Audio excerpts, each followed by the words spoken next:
Amados irmãos e irmãs, uma boa noite. A infinita graça do nosso Senhor Jesus possa de maneira muito especial mudar as nossas vidas. Então vamos abrir as nossas Bíblias aqui na Epístola aos Hebreus.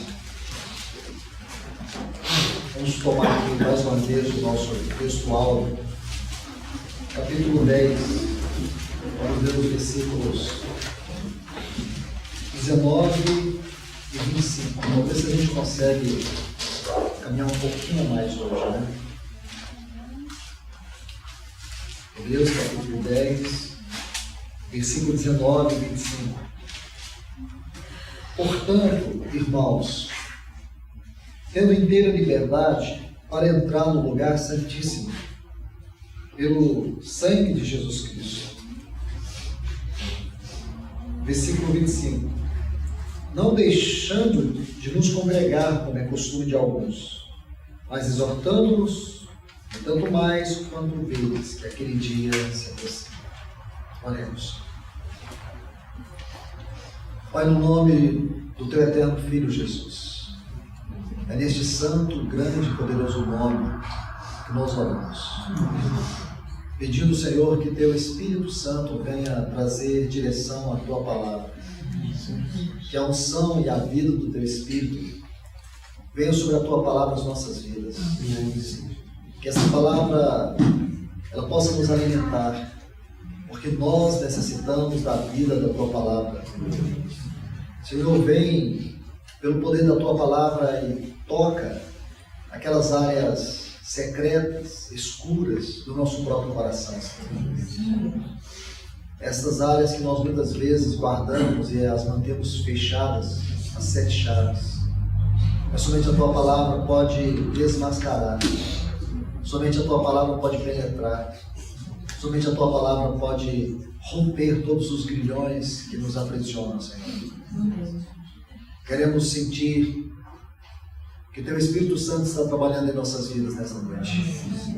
Vem e magnifica o nome do Teu Filho Jesus. É o que nós te rogamos. Amém. Bom, eu li apenas esses 2 textos, mas acredito que aqueles que estão aqui desde o início sabem que esta é uma seção da Epístola aos Hebreus. Ela inicia aqui no versículo 19 e termina no versículo 25. A Bíblia não é um amontoado de versículos. A Bíblia ela foi escrita, ela foi soprada pelo Espírito de Deus. Quando a palavra diz, Paulo diz a Timóteo, toda a Escritura é divinamente soprada, inspirada por Deus. A palavra é soprada. Então, Deus soprou a sua palavra. Imagina, irmãos, quando ele disse assim, haja luz, né? Todo o universo, ele se manteve em ordem. Todas as leis do universo passaram a existir de maneira ordenada. Agora imagina quando ele soprou essa palavra. Se ele disse, haja luz, e houve ordem no caos, imagina se você toma essa palavra. Toda a Escritura é divinamente inspirada por Deus. Imagina se ele soprou essa palavra. Quão rica, quão profunda, quão poderosa, quão viva é esta palavra. Por isso nós temos que ler a Bíblia com muito cuidado. Uma das grandes tragédias cristãs é que temos visto muitos irmãos tomarem a Bíblia de maneira qualquer. Às vezes tomam até como um livro religioso. Mas existem muitos livros religiosos. Existem muitos escritos que são venerados. Mas eles não são inspirados por Deus. Este livro é um livro que Deus soprou com toda a sua profunda e santa inspiração. E Ele tem um propósito para isso. Por essa razão, nós temos que, em cada oportunidade que você tocar as letras deste livro, peça ajuda ao Espírito Santo, para que Ele ilumine a tua mente, para que Ele venha produzir luz no teu coração, para que essas palavras elas possam saltar para dentro de você como vida. O inimigo ele tem procurado de todas as formas nos afastar desse livro. Um exemplo, o livro de Apocalipse. Quem aqui gosta de ler o livro de Apocalipse? Os que gostam por curiosidade. E aqueles que não gostam não têm coragem de dizer se não gostam. Porque dizem assim, eu não entendo nada desse livro. Né? Esse livro é confuso, é complicado, tem uns bichos lá, umas coisas esquisitas. Né? Então a gente tem uma visão totalmente errada do livro de Apocalipse. Mas esse livro é a consumação da mente de Deus. Esse livro é a consumação de toda a Bíblia. Você sabe qual é a primeira palavra de Apocalipse? Revelação. Então, como que esse livro abre com a palavra revelação e ele se torna tão obscuro? É incrível, irmãos. Quando você medita sobre isso, você vai ver que esse livro é uma das joias cintilantes de todos esses 66 livros aqui. O livro de Apocalipse. Mas muitos leem com um espírito especulativo, curioso. Alguns já leem com uma mente pré-determinada a interpretá-lo. Nós não temos, nenhum homem tem capacidade de interpretar esse livro, só o Espírito Santo. Esse livro, na verdade, ele é um livro extremamente simples. Não falo isso com arrogância, Deus me perdoe. Mas é um dos livros mais lindos da Bíblia. O problema é que nós queremos interpretar o livro de Apocalipse com a história, primeiro erro. Você não pode pegar a história, nem passada, nem presente, e nem futura para interpretar o Apocalipse. Primeiro, o Apocalipse tem que ser interpretado pela Bíblia. Existe um princípio da hermenêutica. A hermenêutica é a ciência que estuda e interpreta os textos sagrados. E a primeira lei, a lei áurea da hermenêutica é a Bíblia interpreta a própria Bíblia. Pronto. Então, onde você tem que interpretar o livro de Apocalipse? Na Bíblia. Por exemplo, você lembra que tem os 7 selos, as 7 trombetas e as 7 taças. Então, a partir do capítulo 6, versículo 2, começa o quê? Os 7 selos. E quando você chega no 7º selo, ele tem um conteúdo. Qual é o conteúdo do 7º selo? As 7 trombetas. Quando você chega na 7ª trombeta, ela abrange um tempo muito grande, ela abrange séculos. Ela começa desde o tempo da grande tribulação e vai até a Nova Jerusalém. Então você vê que ela é extensa. Por isso que diz assim no capítulo 10, nos dias, plural, da voz do 7º anjo, quando ele estiver para tocar a trombeta. Está vendo? Então quando você lê isso, capítulo 10, versículo 7 de Apocalipse, você vê que são dias. Dias aqui envolve anos. Então você vai ver que na 7ª trombeta também tem, além do extenso conteúdo, nós temos as 7 taças. As 7 taças é um dos itens do conteúdo da 7ª trombeta. Mas voltando para as 7 taças, quando você quer estudar as 7 taças e as 7 trombetas, você tem que conhecer também as pragas do Egito, que começa lá no capítulo 7 do livro de Êxodo. Muitas daquelas pragas vão interpretar as trombetas. Está vendo, irmãos? É tudo muito simples. Eu não estou dizendo para você que eu acordei um dia, estava lendo Apocalipse, estava sendo tudo claro para mim. Pelo menos demorou mais de 30 anos. Eu não estou dizendo para você que vai demorar mais de 30 anos. Demorou mais de 30 anos para mim porque eu sou lento para aprender. Mas talvez se você for mais sensível, você vai aprender em 30 minutos. Porque eu demorei 30 anos para ser sensível ao Espírito Santo. Porque o que eu fazia? Eu passei 30 anos comprando livros para interpretar Apocalipse. Então eu tinha uma biblioteca que tinha mais livros sobre Apocalipse do que qualquer outro assunto. Até que um dia eu entendi que eu tinha que ler Apocalipse só com a Bíblia. Aí tudo mudou. E hoje eu tenho tido o privilégio de sentar com muitos irmãos que eu respeito, em todos os lugares que eu vou, que eu sei que tem irmãos que eu respeito muito a palavra. Eu tenho sentado com eles para nós ler Apocalipse. Eu tenho visto algo que eu nunca tinha visto. Especialmente sobre Cristo e a Igreja. Porque o propósito desse livro é revelar a mente de Deus acerca de Cristo e da Igreja. Quando você entende isso, irmãos, você vai ver que é uma chave para abrir esse livro. É lógico que tem uma palavra para o mundo. Tem mesmo. O juízo de Deus sobre as nações aqui nas Escrituras é uma palavra de Deus para o mundo. Um outro ponto muito importante, irmãos, é que existe uma revelação central acerca dos filhos maduros. Acerca dos filhos maduros. Deus tem seus filhos maduros. Então eu quero aproveitar essa noite para poder falar um pouco sobre isso. E vou com muita calma, vamos ler vários textos. Vocês vão ver que riqueza é esse assunto dentro do livro de Apocalipse. É claro que nós não vamos poder ver tudo, mas ver pelo menos um pouquinho desses filhos maduros. Mas eu quero tomar como ponto de partida justamente isso, irmãos. Esse assunto do Santo dos Santos, essa liberdade que nós temos para entrar além do véu, essa liberdade que nós temos para viver a vida cristã numa esfera mais elevada.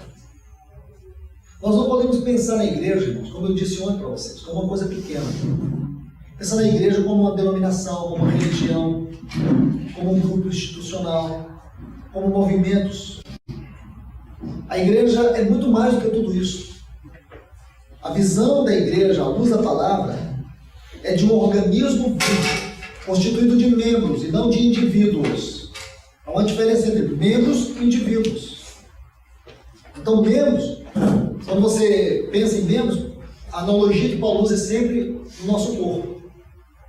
Um está ligado no outro, um está dependendo do outro. A cabeça depende do pé e o pé depende da cabeça. A mão depende dos dedos. Então você vai ver que existe uma interligação, uma interdependência uns dos outros. Essa é a síntese que nós podemos extrair da palavra membros. Então, no corpo de Cristo, nós temos membros. Indivíduos, fala de algo distinto, isolado. Indivíduos, fala de particularidades. No corpo de Cristo, nós temos diversidade. Diversidade na unidade. Então, os membros são diversos, mas no corpo. Agora, quando você toma esse ponto de partida, você vê que a igreja é orgânica. Você vê que a igreja é o corpo de Cristo. Você vê que essa ideia era a ideia neotestamentária, ou é a ideia neotestamentária. Mas quando eu falo era, porque era isso que os irmãos pregavam no início do século. E quando você estuda a história da igreja, você vai vendo a degradação da revelação, da identidade, da prática da vida da igreja. Quando os homens tentaram, a partir de Constantino, do imperador Constantino, quando ele construiu o primeiro templo em honra à sua mãe Helena, e ali, de maneira sutil, o inimigo ele vai dissipando o seu veneno e lentamente a igreja foi se deformando na história.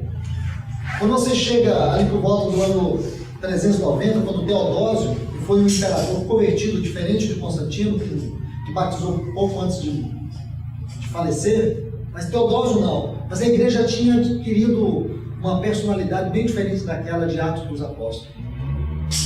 A igreja já estava tendo algumas práticas e alguns caminhos tortuosos. Não demorou muito para que no ano 440 o Papa Leão se tornasse, ou reivindicasse, ser chamado de Papa, de Pai da igreja.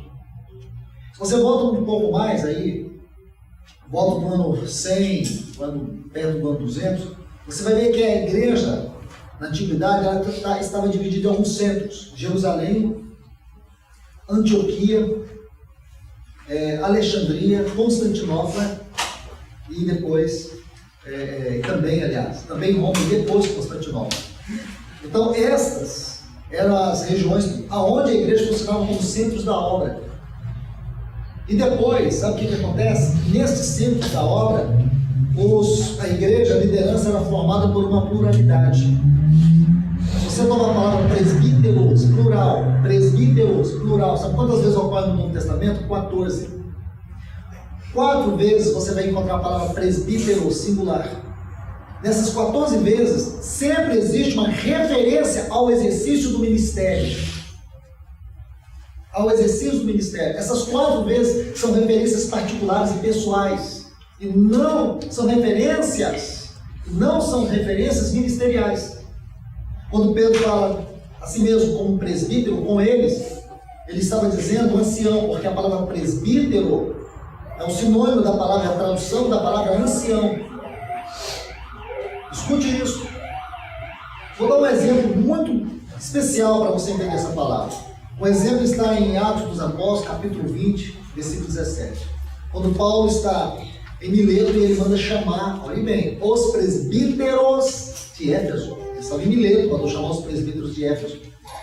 Aí no versículo 28, ele diz assim: atendei por vós e por todo rebanho, o qual o Espírito Santo nos constituiu bispos. Então quem são os presbíteros? E os presbíteros são os anciãos que foram constituídos bispos. A palavra presbítero, ancião, a palavra bispo, supervisão. É a tradução, é supervisão, aquele que supervisiona.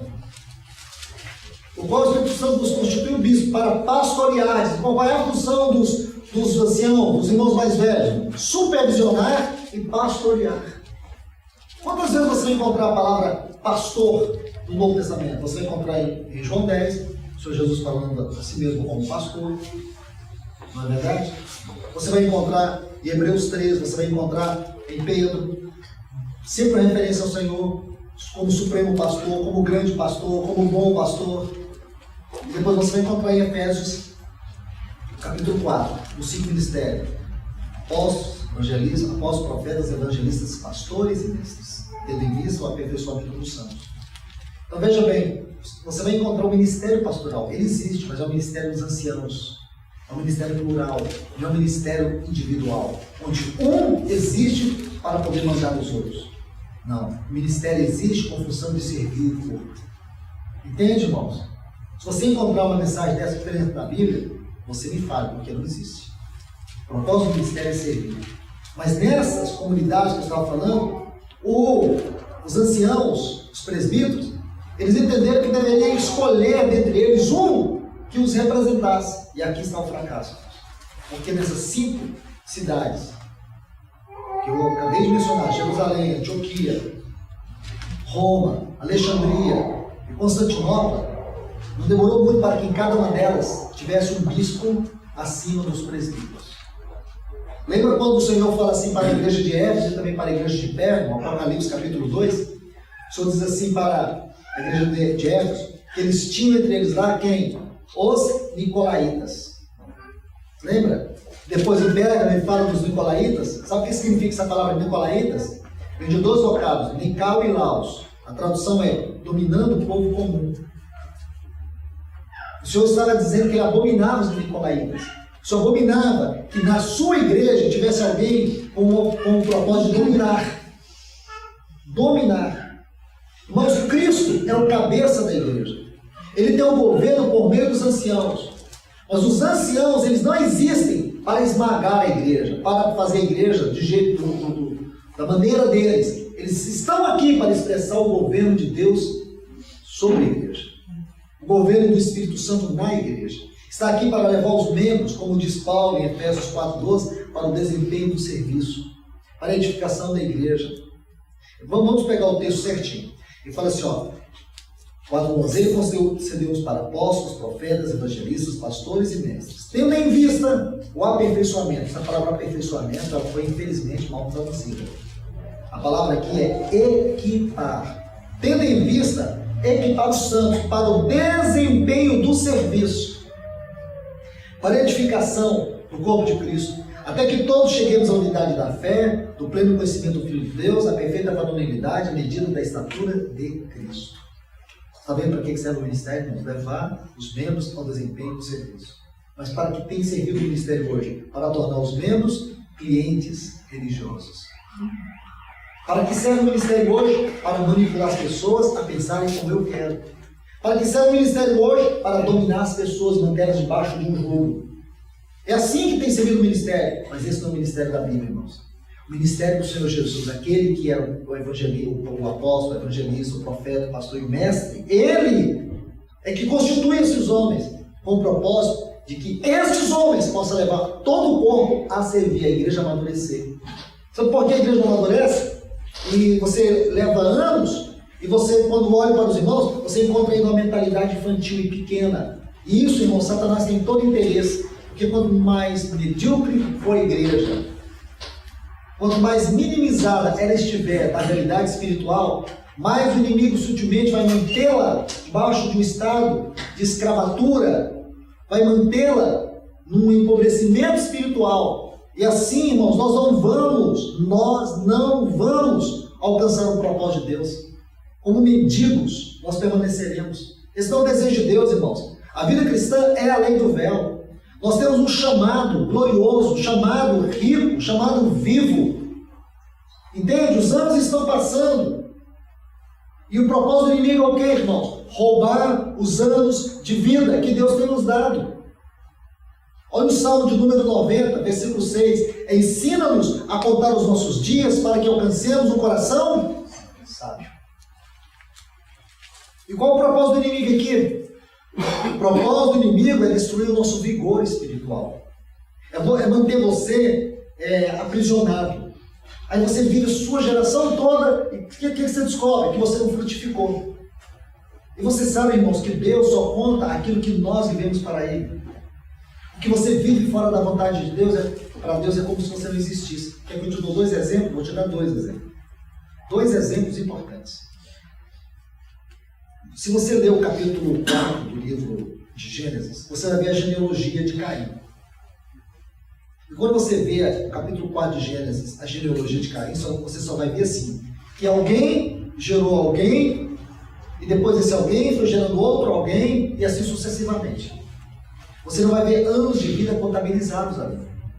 Quando você vai para Gênesis 5, você vai ver a genealogia de Sete.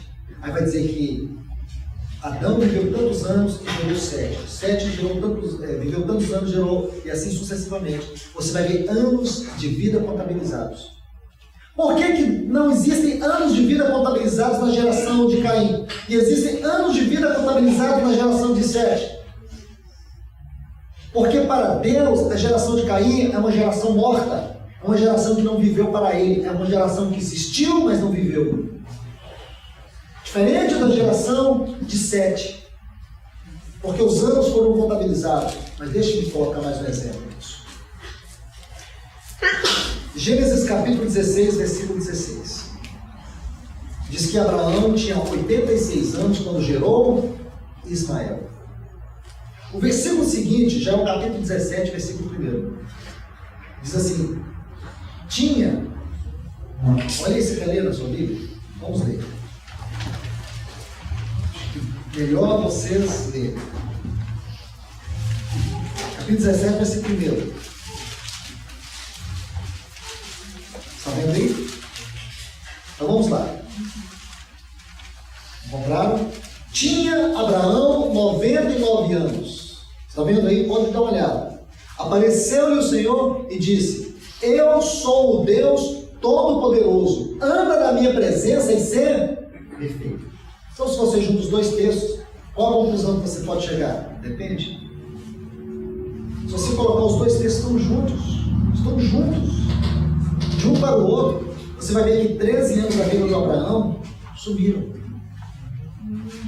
Está vendo aí? 13 anos sumiram. Segundo, quem que ele gerou no versículo anterior, quando ele tinha 86 anos? Ismael. Olha, vai lá no Oriente e vê o que está acontecendo lá no Oriente. É fruto dele ter gerado Ismael. Quem é Ismael? Então vamos parar aqui. Lembra que no capítulo 12 Deus chama ele. Aí depois no capítulo 13 você começa a ver algumas coisas da vida dele. Então você vai ver no capítulo 12 ao capítulo 13 que Abraão vai para o Egito. Quando ele deixa de confiar no Senhor, ele desce para o Egito. Quando ele desce para o Egito, ele adquire algumas escravas ali, inclusive Agar. Aí o Senhor fala para ele que vai dar para ele um filho e uma terra. O Senhor faz a promessa do filho. Mas ele não tinha nenhum descendente. E o que ele fez? Ele tentou dar uma mãozinha para Deus. Ele gerou Ismael com Agar, uma escrava. Então o que é Ismael? Ismael é a mistura da fé com a carne. Fé não pode misturar com carne, irmãos. Porque quando você mistura a fé com a carne, você produz morte. E foi isso que ele fez. Ele gerou Ismael. Ismael não era a vontade de Deus. A vontade de Deus era Isaac. Deus não prometeu para ele Ismael. Deus prometeu Isaac. E disse em Isaac será chamada a tua descendência. Não em Ismael será chamada a tua descendência. Então vocês conhecem toda a história. 13 anos foram perdidos. 13 anos foram perdidos. Isso é uma tragédia, irmãos. Porque é justamente isso que o diabo faz. O propósito do inimigo é consumir os nossos dias de vida. Permita-me colocar um texto aqui para que fique com uma moldura em tudo isso. Daniel capítulo 7, versículo 24. Nesse capítulo, o profeta Daniel está fazendo uma exposição do tempo do fim, especialmente do tempo ali, se você interpretar, ele está falando do anticristo. Aí ele diz assim, e ele magoará os santos. Essa palavra magoará aqui, infelizmente não foi bem traduzida. A palavra ali é desgastar.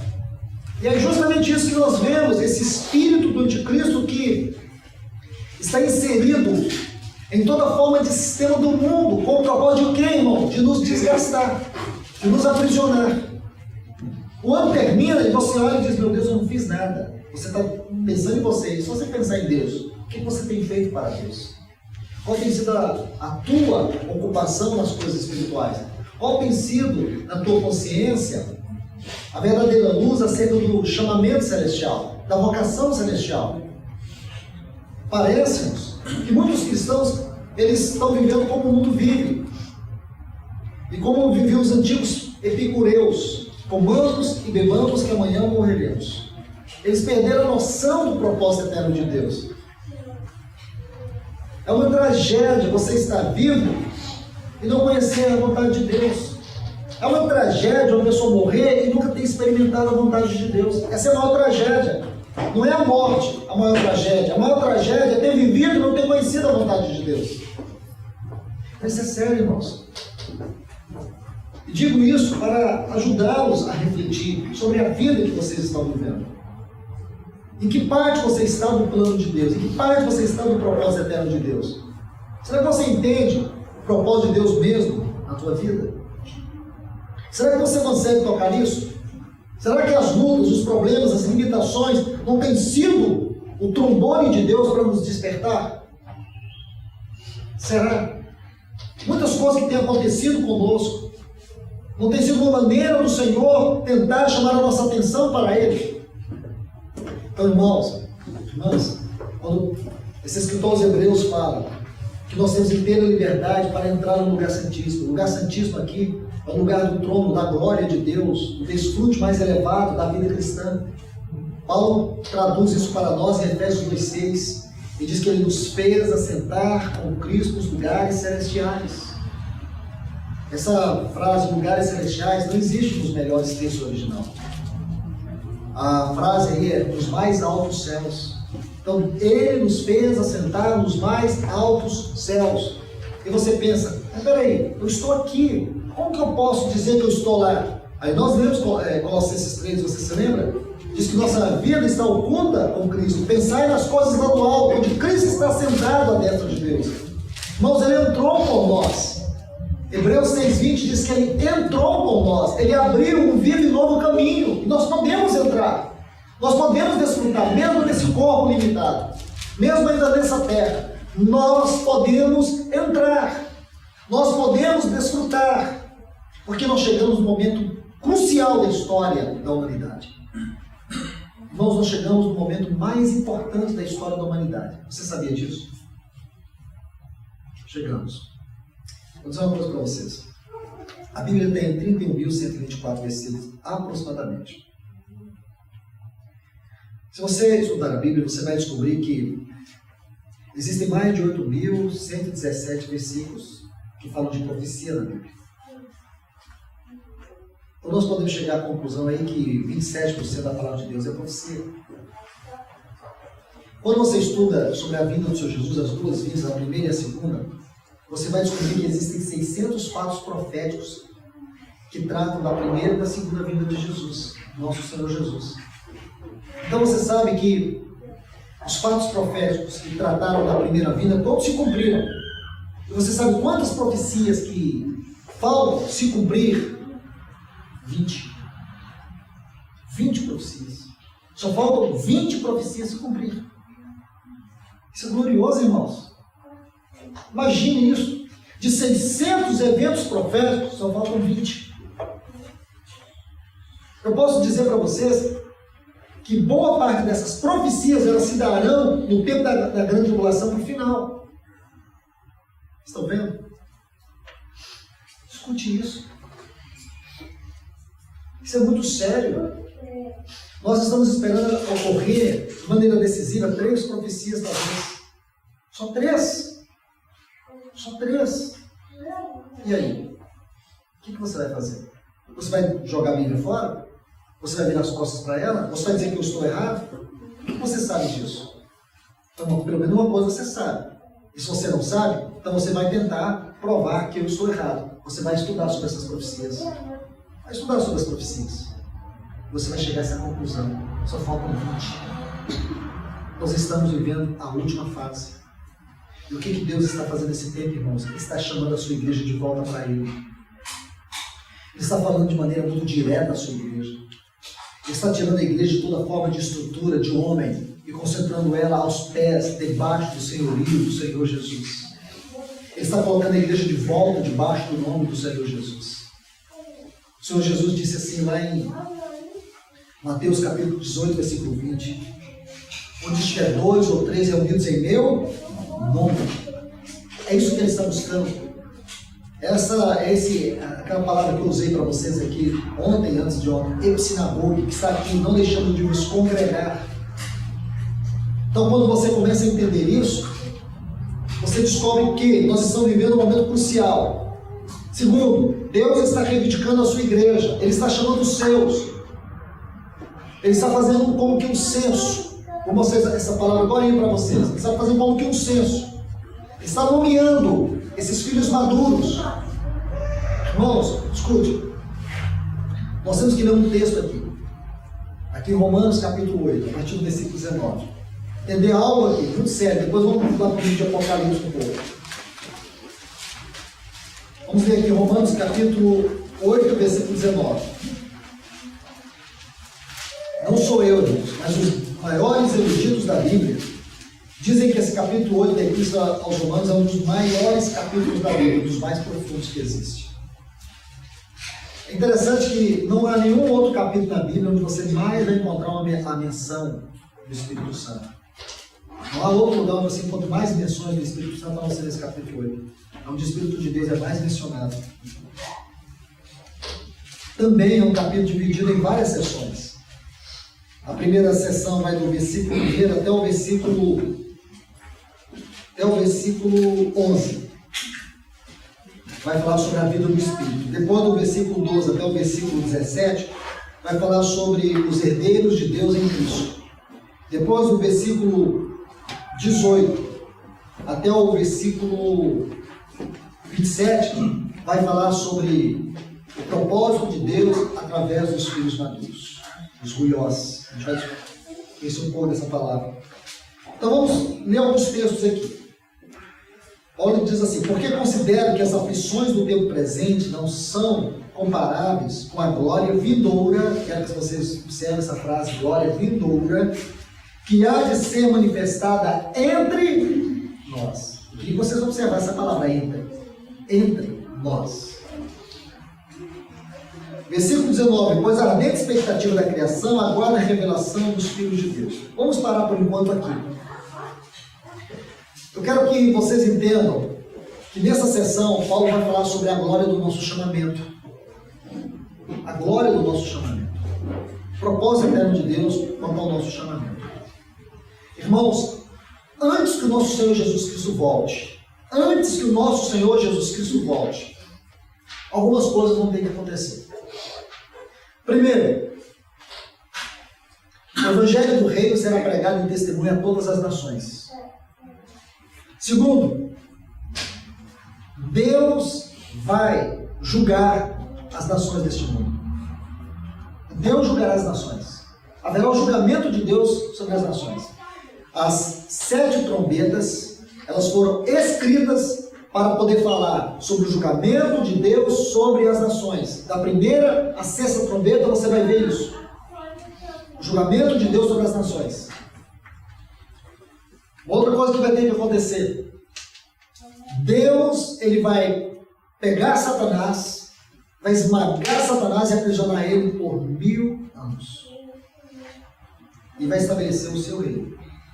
Isso vai ser no final da grande tribulação. Deixa eu dizer outra coisa.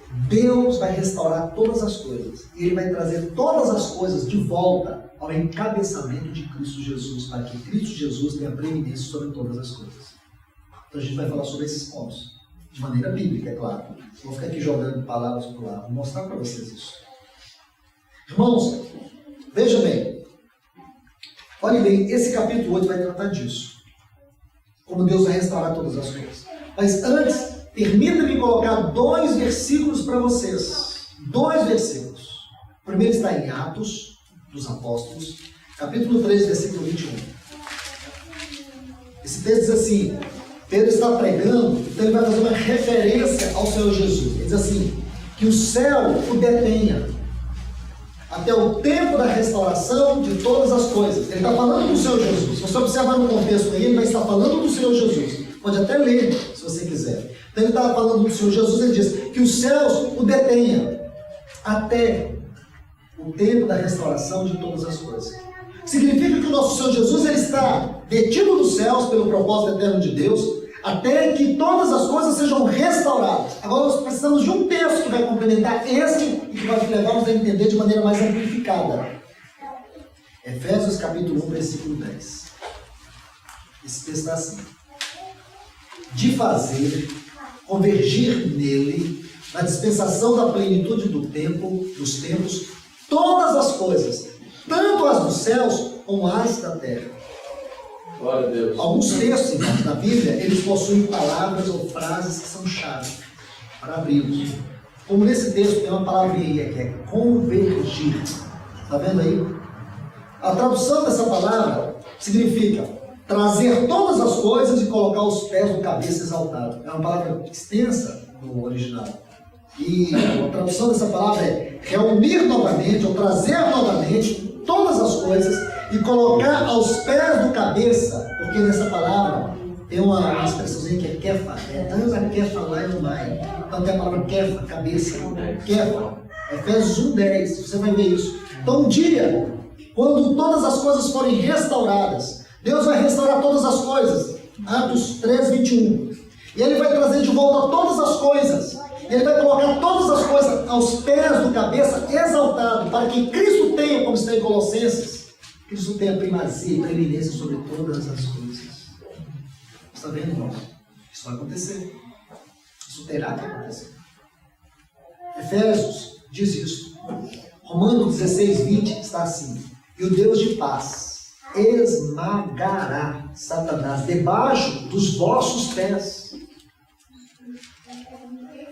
Mateus 24:14 diz que o evangelho do reino será pregado em testemunho a todas as nações. Quando você vai para Efésios capítulo 6, no versículo 12, quando Paulo está falando sobre a armadura espiritual, diz assim, calçando os pés com a preparação do quê? Do evangelho da paz.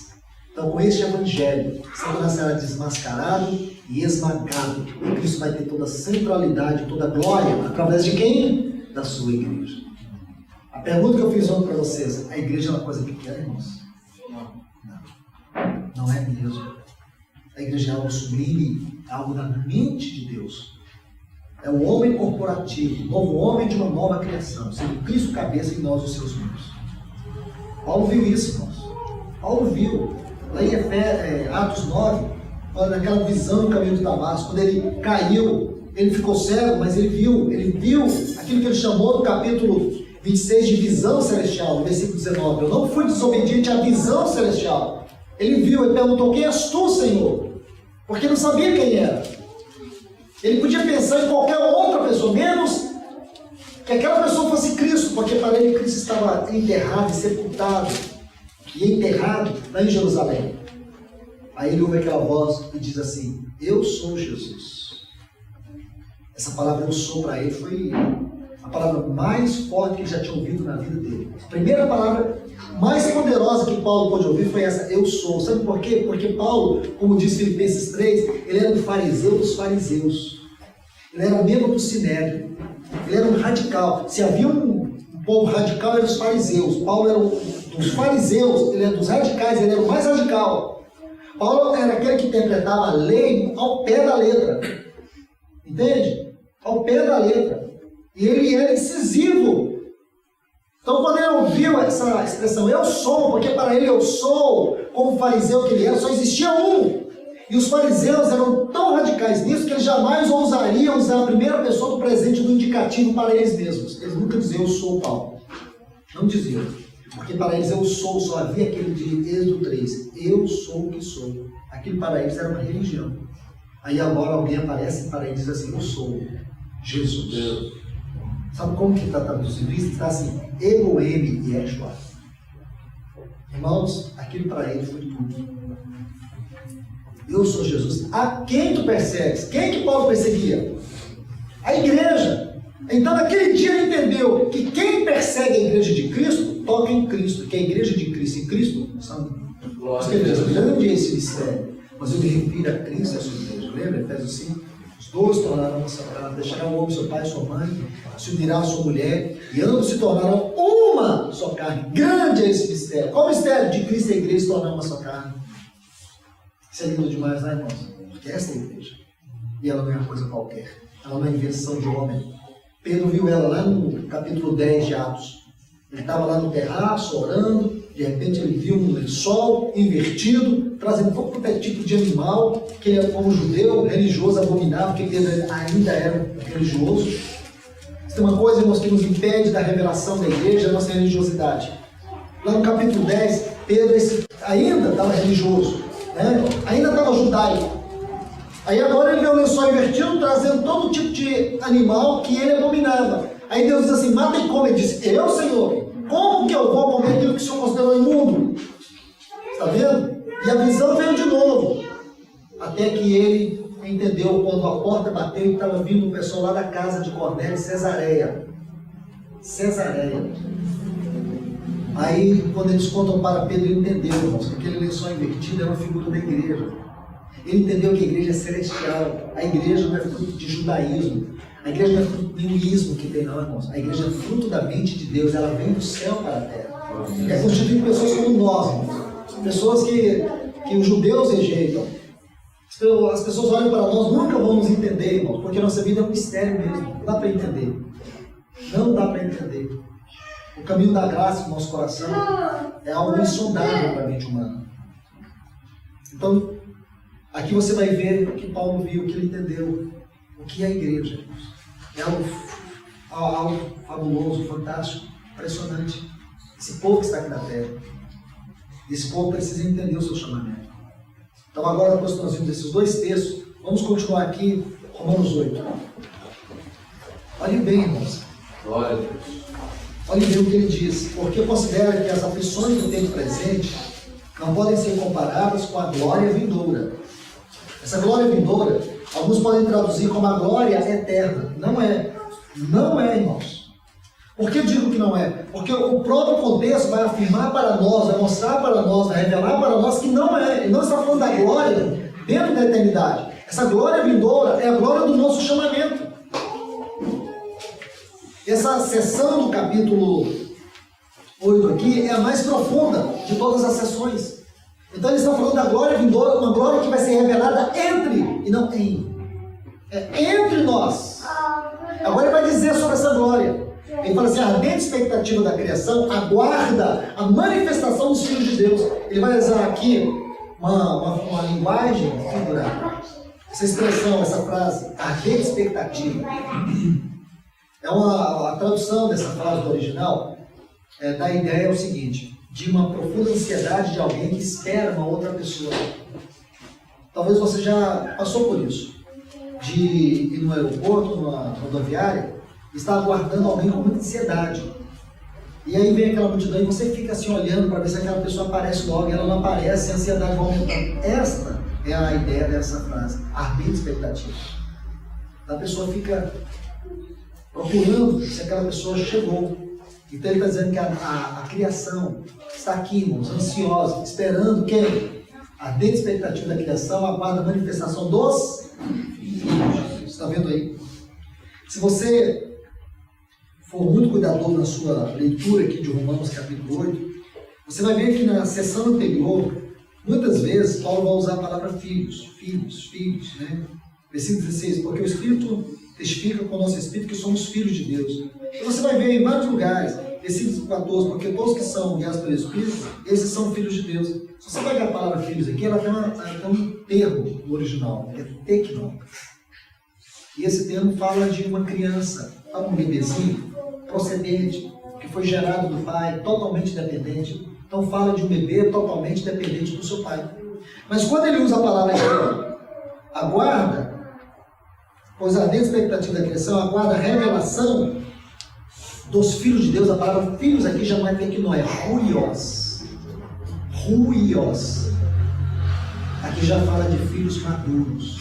Filhos que estão com a idade, já estão na idade da responsabilidade de assumir os negócios do pai. Então, a primeira fase de uma criança em Israel era o tecnó. Ele era, até os 12 anos, ele era totalmente dependente do pai.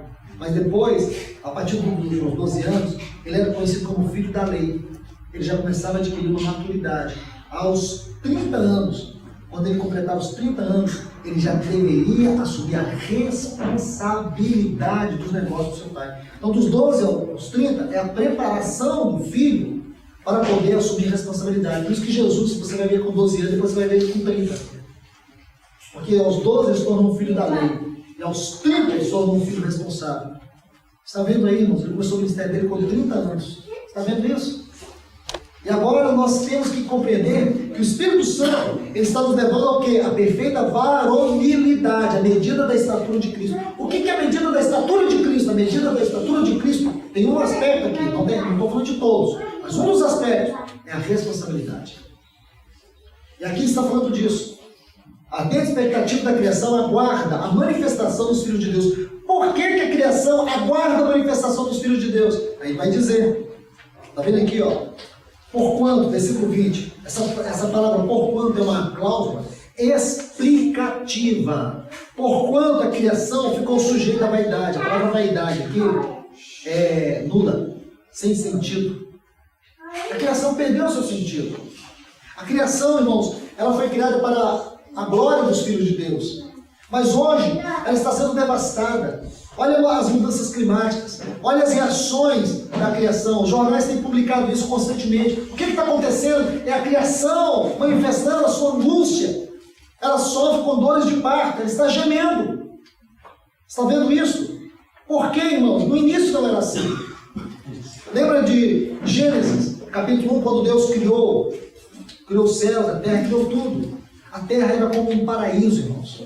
No versículo 6 diz que por cima do firmamento Deus criou água. Lá no versículo 6 de Gênesis fala isso, irmão. Talvez você nunca prestou atenção nesse texto, mas é glorioso. Diz lá no capítulo, versículo 6, que havia água sobre o firmamento. Por que havia como que uma abóbora aquática sobre a terra? Porque não chovia. Quando Noé pregava que vai haver chuva, o povo ria, porque ninguém conhecia chuva. Então Noé pregando sobre chuva, que haveria um dilúvio. Quem, irmãos, ia acreditar que haveria um dilúvio? Nunca tinha caído uma gota d'água na terra. Era uma relva que regava a superfície do solo. Naquele tempo ainda, irmãos, as pessoas viviam 900 e tantos anos. Sabe por quê? Porque a terra, irmãos, era como se um ar-condicionado estivesse ligado 24 horas. Aquela abóbora aquática escoava os raios ultravioletas do sol. Percebe que era um ambiente agradável? Isso aí no versículo 6 do capítulo 1, é só você ler. Você vai ter nenhuma dúvida. Havia esse ambiente maravilhoso na terra. Mas quando houve o dilúvio, tanto essa abóbora aquática desceu sobre a terra, que aí você vai ver no capítulo 7, como também as águas vieram das profundezas da terra. E Deus as congelou nos polos da terra depois do dilúvio. Tá aí, irmãos, eu estou falando que a ciência diz. Agora você vê, irmãos, o clima mudou, tudo mudou. Na terra tudo mudou, irmãos. Você vê toda essa devastação. Aí Paulo usa essa figura de linguagem. Diz que a terra está sujeita à vaidade. Ele diz, não por causa dela, mas por causa daquele que... Quem é esse aquele? Daquele que a sujeitou. Quem foi que sujeitou a terra a perder o seu propósito? A viver esse vazio? Vou dar um texto para vocês. Gênesis 3:17. Quando Deus está falando com o homem, com a mulher e com a serpente, ele vira assim para Adão e diz, versículo 17 de Gênesis 3, maldita é a terra por tua causa. Por quê? Porque quando Deus criou o homem, Gênesis 1:26, Deus colocou ele para dominar os peixes do mar, as aves dos céus, os répteis da terra. Deus colocou o homem aqui para ser expressão do seu governo e da sua autoridade na terra. Gênesis capítulo 2, versículo 15, diz que Deus colocou o homem no Éden para guardar o Éden. Então ele tinha que dominar, ele tinha que guardar. Ele não guardou, por isso perdeu o domínio, e a terra perdeu o seu propósito, se tornou vazia e nula. Agora ele está aí, sujeito à vaidade. E a criação está gemendo. Mas algo vai acontecer, irmãos. Sabe o que vai acontecer? Deus vai ter esses filhos orgulhosos. E um dia toda a terra será restaurada. E tudo será colocado debaixo do encabeçamento do Senhor Jesus. Amém. Quem Deus vai usar? Esses filhos? Maduros. Então deixa eu colocar mais alguns textos aqui para vocês. Vamos em Apocalipse.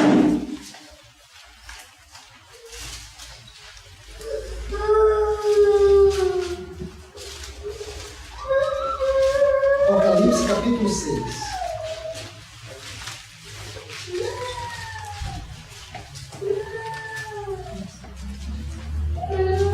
Aqui está no sexto selo, né? Aí você vai ver no versículo 12 que João diz que vai ter um grande terremoto, vai ter um impacto cósmico. Chega a dizer que o sol ele vai ficar negro como um saco de crina, né? E aí, quando você chega aqui no final, depois desse impacto, né?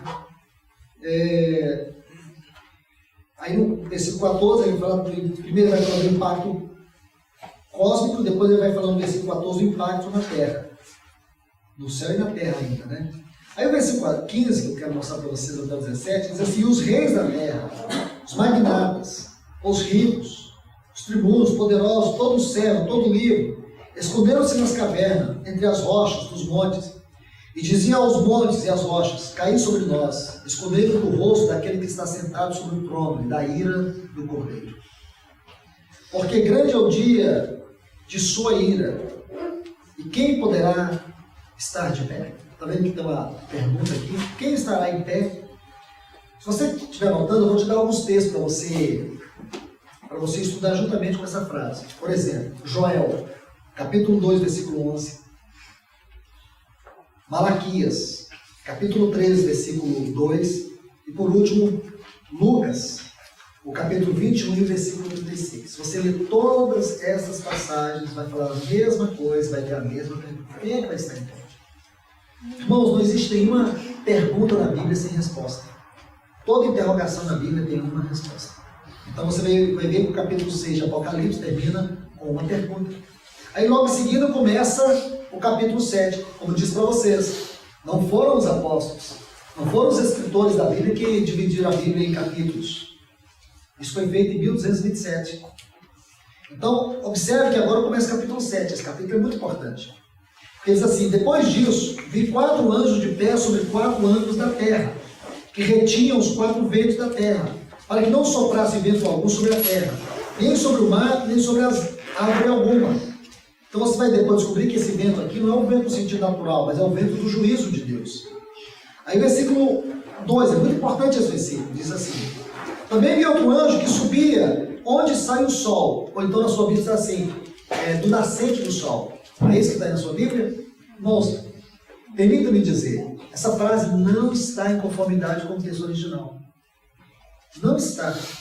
Eu vou aqui pedir para os irmãos, vocês que têm chave linguística em casa, têm Strongs, eu queria que vocês fizessem isso. Vai lá depois da sua casa, lá, entra no Strongs, pega essa frase, você vai ficar assustado. Os irmãos que têm o celular aí também podiam fazer isso agora. Dá uma olhada aí. Você vai ver que a palavra aqui é Anatole. Anatole. O que é Anatole? É aquela parte da Anatólia, da Turquia, onde estava aquela região das 7 cartas da Igreja da Ásia, aqui do capítulo 2 e 3. Anatólia, a antiga Turquia. Eu não sei, irmão, explicar para vocês por que houve essa mudança aqui na tradução. Mas se o homem tentou estragar, o Espírito Santo consertou. Porque nós temos aí nos textos originais, e aqui você vai ver isso, Anatólia, aquela parte antiga da Turquia, aonde estavam as 7 cartas da Igreja da Ásia. Aí você me pergunta: irmão, o que isso tem a ver? Pô, nós estamos lendo o que, irmãos? Profecia. E o livro da profecia é isso, é a capacidade que a Bíblia nos dá para poder investigar a mente de Deus. Investigar é uma palavra muito forte, mas de poder penetrar na mente de Deus, de poder ver como que as coisas vão encaixando tão perfeitamente. Aí ele diz assim: e tinha o selo do Deus vivo. Aqui que está a chave. Porque quando você vai na Anatólia, na parte da Turquia, você vai descobrir que lá tinha uma cidade, a cidade de Éfeso, onde Paulo escreveu uma carta para esta cidade. E aqui tem o selo do Deus vivo. Você vai ver que no capítulo 1 dessa epístola, aí no versículo 14, Paulo vai falar do selo do Espírito. Está vendo, irmãos? Do selo do Espírito. Então aqui está. É profecia. Porque os livros proféticos, eles são livros que você precisa ler com uma mente muito livre para que o Espírito Santo te ajude, sopra. É esplêndido isso. Aí, irmãos, vamos prosseguir lendo. E clamou em grande voz aos 4 anjos, aqueles os quais foram concedidos fazer dano à terra e ao mar. Está vendo então os ventos aqui, eles são ventos do juízo? Dizendo, não danifiqueis a terra, nem o mar, nem as árvores, até que tenhamos selado, está vendo o selo do Deus vivo? Selado na testa, o servo do nosso Deus. Então, no livro de Apocalipse, tem 2 tipos de selo, 2 tipos de marca. A marca de Deus e a marca da besta. A marca da besta vai ser na mão, né? E a marca de Deus vai ser na testa. Então, irmãos, tem gente que acha que a gente vai ter um número 665, por favor.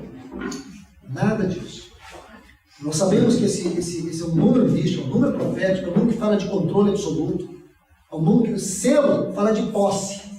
Se você pega a palavra de selo, traduz ela conforme o original, você vai descobrir algum significado. Fala de autenticidade. Lembra quando você compra alguma coisa e tem que colocar o selo de autenticidade, por exemplo, de posse? Não é verdade? Quando alguém compra, e essa é a ideia mesmo. Quando alguém compra um gado, aí tem que colocar o quê? O selo, sua marca, para dizer, isso me pertence. Não é? Quando alguém compra um terreno, compra uma casa, aí tem a escritura, aí tem que colocar o selo, para dizer, essa propriedade é minha. Quando alguém envia uma carta, o que tem que fazer com a carta? Tem que colocar o selo. Para quê? Para ter a certeza que ela vai chegar. Essa é a ideia da palavra selo. Então a palavra marca lá também tem esse sinal de posse. Então esse mundo é dividido entre aqueles que têm o selo de Deus e aqueles que têm a marca da besta. Aqueles que são de Deus e aqueles que são do inimigo. Entende? Dos que servem a Deus e dos que não servem. Então a gente fica aí, irmãos, procurando marca da besta na televisão, marca da besta do Papa, marca da besta do presidente dos Estados Unidos, do Obama. Irmãos, a marca da besta está em todos aqueles que são ímpios, que têm se deixado governar pelo príncipe das trevas. Entende, irmãos? Nós estamos no mundo, é o mundo que não pode estar em nós. Nós estamos no território em que Satanás tem um principado, mas nós estamos no reino dele. O nosso rei é o Senhor Jesus. Amém. E até esse reino das trevas está debaixo do poder do reino do nosso rei. Entende, irmãos? Sabe que Satanás, ele tem um problema de frustração muito grande, ele tem um problema psicológico gravíssimo, crônico, e é um problema que é incurável, porque ele é o ser mais frustrado que existe. Ele é o príncipe deste mundo, mas tem um grupo de pessoas nessa terra que estão na esfera do seu principado e que ele não tem poder sobre elas. Entende? Que ele não tem poder sobre elas. E que eles são infinitamente menor do que eles, e ele sabe que eles vão esmagar ele. Você acha que Satanás não conhece a Bíblia? Ele citou ela para Jesus. Então quando ele lê Romanos 6,20, diz, o Deus de paz esmagará Satanás debaixo dos vossos pés. Ele olha para mim e para você. Diz, como pode essa mulher fracote, esse homem medíocre, pequeno, ele acaba com a gente diante dos seus principais potestades? Sabe por quê, irmãos? Porque Cristo já o venceu. E nós estamos aqui para sustentar a vitória de Cristo sobre ele. Amém. E quando Deus fizer isso, ele sabe que ele vai, que o seu fim já está determinado. Então, irmãos, irmãs, entende isso aqui. Olha que ponto mais interessante nós chegamos. Aí o versículo 4 está assim: ouviu o número dos selados, 144 mil. Aí muitas pessoas acham que só tem 144 mil pessoas seladas, e agora quem não tiver dentro desse selo, desse número aqui, vai enrolar, tem que esperar uma outra encarnação aí. Ai, irmãos, longe de nós pensar isso. Isso é a tolice, é o cúmulo pináculo da tolice. Irmãos, vamos ser cuidadosos. Primeiro, nós estamos lendo profecia. Os números da Bíblia, eles contêm uma verdade profética. Quando você estuda a matemática de Deus na Bíblia, você vai ver que a matemática de Deus vai de 1 a 12. Depois ele multiplica e soma. Diferente do diabo, que só diminui e divide. Né? Então Deus multiplica e soma. E quando você entende o número 12, você vai ver que esse número, os números têm um significado espiritual. O número 12 é o número que fala de completação. O número que fala de completação. Então, no sentido razoável, é como dizer assim, é a completação das completações. Ou então a completação final da obra de Deus. Mas permita-me um pouco mais além. Se vocês lerem aqui os versículos 4, 5 e 6, até o 8, né? Os versículos 4 a 8, vocês vão ver aqui que de cada uma das tribos de Israel são 12.000.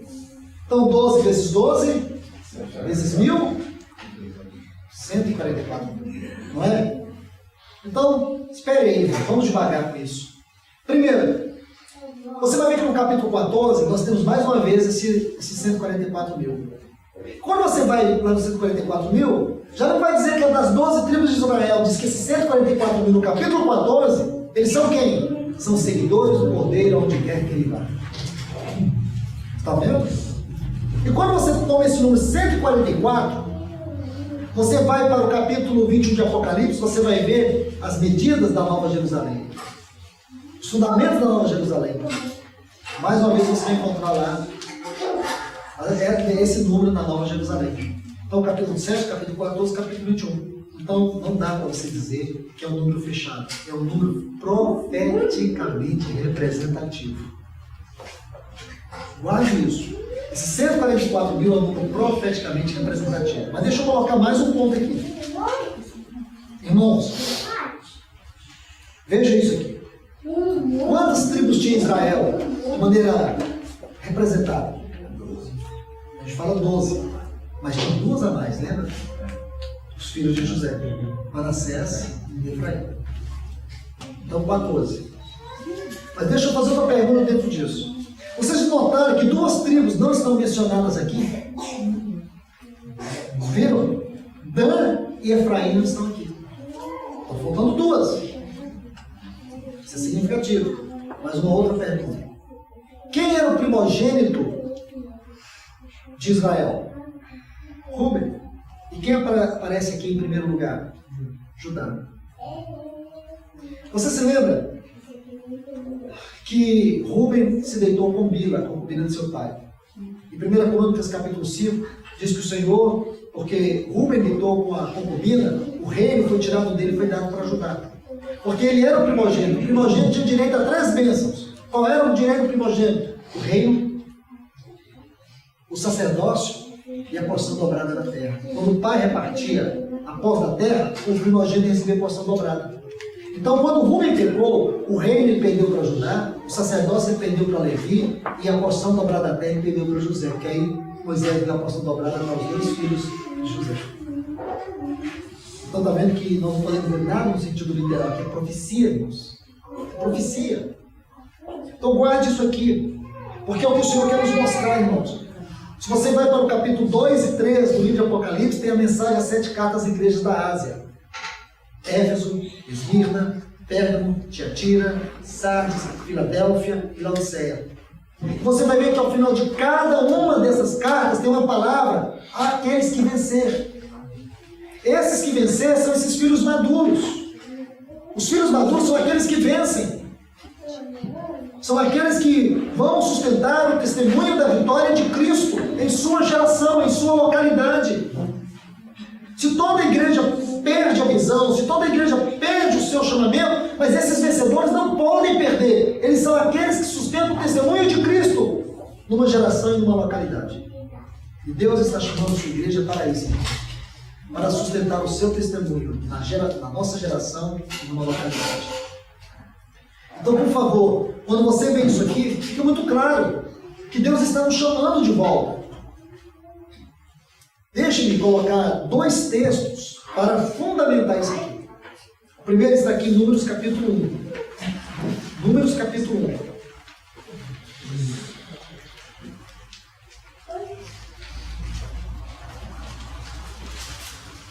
Eu creio que esse texto de Números aqui nos ajuda a entender muito bem esse 144.000. Números capítulo 1, versículo 2. Olhe bem.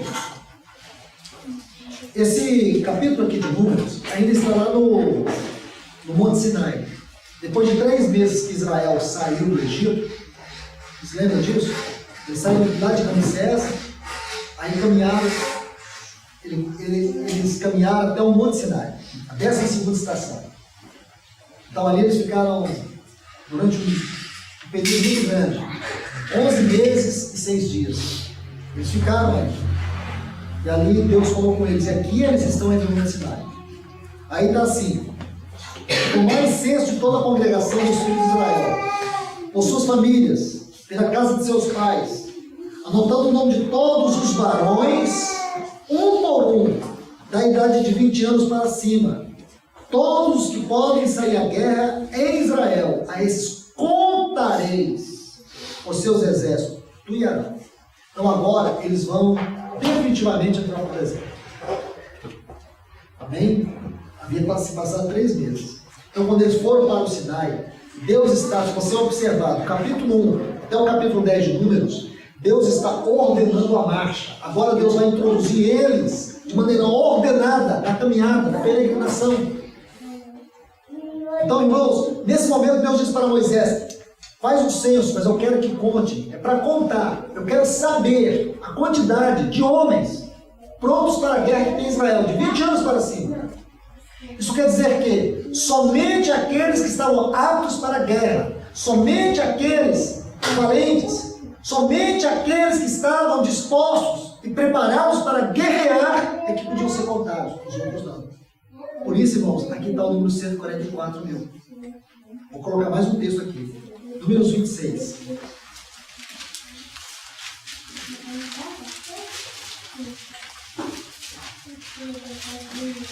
Versículo 2. Números 26, 2. Tomai a soma de todos os filhos de Israel da idade de 20 anos para cima, segundo a casa de seus pais, todo aquele que em Israel pode sair à guerra. Versículo 4. Contai o povo de 20 anos para cima. Agora deixa eu explicar. Esta geração aqui, este outro censo, agora eles estão perto de entrar na terra. Entende? Quase 40 anos se passaram. Quase 40 anos se passaram. Eles estão perto de entrar na terra. Aí Deus, aquela geração já tinha sido sepultada no deserto. Uma nova geração cresceu ali. Aí Deus diz: agora conte todas as pessoas de 20 anos para cima, os que estão preparados para a guerra. 2 vezes Deus mandou contar. No início e no final. Veja que só aqueles que estavam preparados é que tinham que ser contados. Por isso nós encontramos aqui o significado do número 144.000. São aqueles que estão preparados para a batalha. Nós chegamos nesse tempo, irmãos. Então Deus está chamando esse exército para preparar o caminho para a volta do seu Filho amado.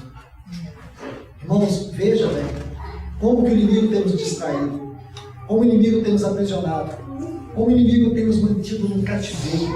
E nós temos perdido o verdadeiro significado da igreja, o significado de ser o povo de Deus. Como nós temos vivido em torno da nossa vida periférica, como nós temos vivido satisfazendo religião, satisfazendo homens, e não a Deus. Nós temos perdido a consciência de ser cristão, nós temos perdido o senso que é tão grande salvação. Nós temos parado no problema do perdão dos pecados. O perdão dos pecados é o primeiro item dessa tão grande salvação. Nós não fomos salvos, irmãos, unicamente para escaparmos do inferno. É claro que isso acontece, mas esse não é o propósito central. O propósito central é o reino. O propósito central é a glória do propósito de Deus.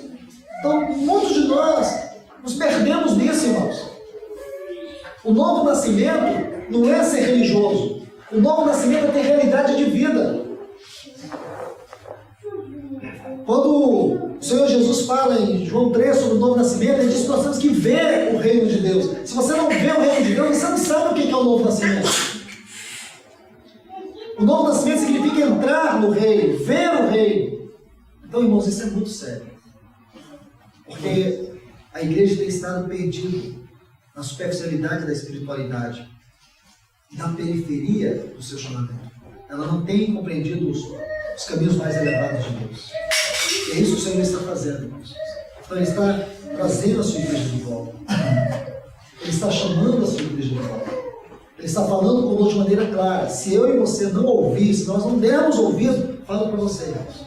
Aquilo que o Senhor Jesus disse para a sua geração, através de Lucas. Eles matarão os teus filhos, derrubarão os teus muros, porque não conheceste o tempo da minha visitação. Então o Senhor hoje está chamando a sua igreja. Está chamando ela de volta para a centralidade do seu chamamento, do seu propósito. Ele está falando a nós.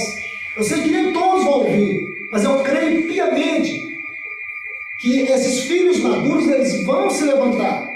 Eles vão se posicionar. Não temos tempo, porque o nosso tempo acabou, mas na próxima oportunidade, se o Senhor me permitir voltar com vocês, a gente vai recomeçar a partir daqui. A gente vai recomeçar no capítulo 14 do livro de Apocalipse.